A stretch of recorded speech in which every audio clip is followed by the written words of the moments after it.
কালীঘাট তৃণমূল ছাড়ার হিড়িকের মধ্যে কি এবার উল্টো স্রোত বইতে পারে?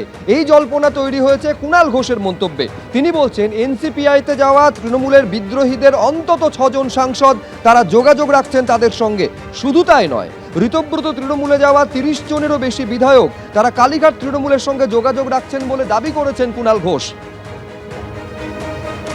কেউ কেউ মমতা বন্দ্যোপাধ্যায়ের সঙ্গেও কথা বলে গেছেন, ফোন হোয়াটসঅ্যাপে যোগাযোগ রাখছেন এমনটা দাবি কালীঘাট তৃণমূলের বিধায়ক কুণাল ঘোষের।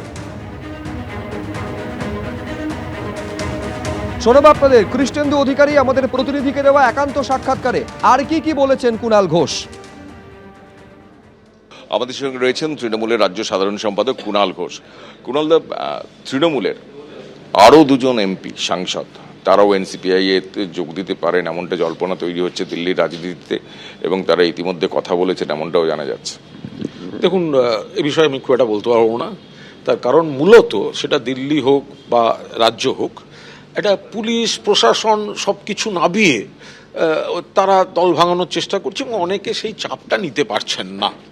কিন্তু আমি এটুকু বলতে পারি যে কজন সাংসদ যাচ্ছেন কি করবেন সেটা তো তাঁদের বিষয়।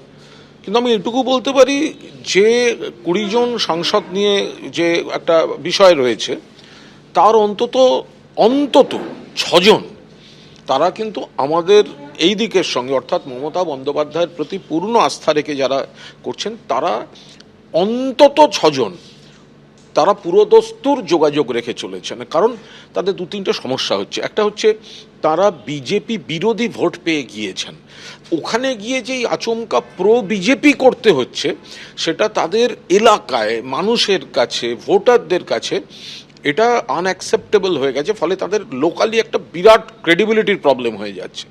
তো আবার এখানে যদি ধরা যায়, রাজ্যে তো পুলিশ নেমে গেছে, পুলিশ নেমে গিয়ে এমএলএদেরকে কখনো এসপি ফোন করছেন, কখনো অমুক ফোন করছেন, তো সবাই বললেই সবাই বলে দেবে। ফলে এখানেও অন্তত মিনিমাম 30+, 30-এর বেশি, 30 তো আমি কম বলেছি। হয়তো আমি যেটুকু জানি তাই, আমি জানি না, বা হয়তো কল্যাণদা জানেন, আমি জানি না, হয়তো দোলা জানেন, আবার আমরা জানি না, হয়তো মমতাদি জানেন। হ্যাঁ, এই সংখ্যাটা অনেক বেশি। কয়েকজন ফোন করছেন, যোগাযোগ থাকছে, আবার কয়েকজন দিদির সঙ্গে দেখা করে এসছেন, কেউ অন্য সময়ে গেছেন, কেউ 1-2 জন তো বিকেলে প্রকাশ্যে গেছেন, বাইরে তখন তো মিডিয়ার প্রতিনিধিরাও ছিলেন। তো এদের যে প্রবলেমটা হচ্ছে, এরা বলছে এবার পুলিশ ফোন ধরিয়ে দিচ্ছে, বলছেন আপনি এখন ওদিকে থাকুন। ফলে এখানে কিন্তু এই বালিশ শিবিরে তাদের কোনো অ্যাট্রাকশন বলে ব্যাপারটা নেই। গোটাটাই হচ্ছে বিজেপি তাদের স্বার্থে, তাদের অঙ্কে তৃণমূলকে ভাঙাবার বা ডিস্টার্ব করার জন্য পুলিশ প্রশাসন দিয়ে ঠেলে একটা দিকে পাঠাবার চেষ্টা করছে।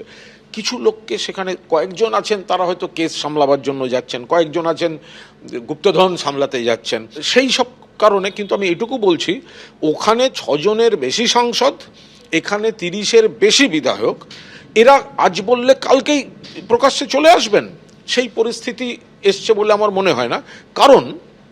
কারণ পুলিশ প্রশাসনের প্রোটেকশনটা তো আমরা দিতে পারবো না। কিন্তু এরা কিন্তু প্র্যাকটিক্যালি বিজেপির হাতে দোল খাচ্ছেন। কারণ এরা এলাকায় যাই বলুন, কেউ বলছে এনসিপিআই, কেউ বলছে ভালো তৃণমূল, বেসিক্যালি এরা বিজেপি ওদের প্রোটেকশন দিয়ে দাঁড় করিয়ে রেখেছে। এবিপি আনন্দ, এগিয়ে থাকে, এগিয়ে রাখে।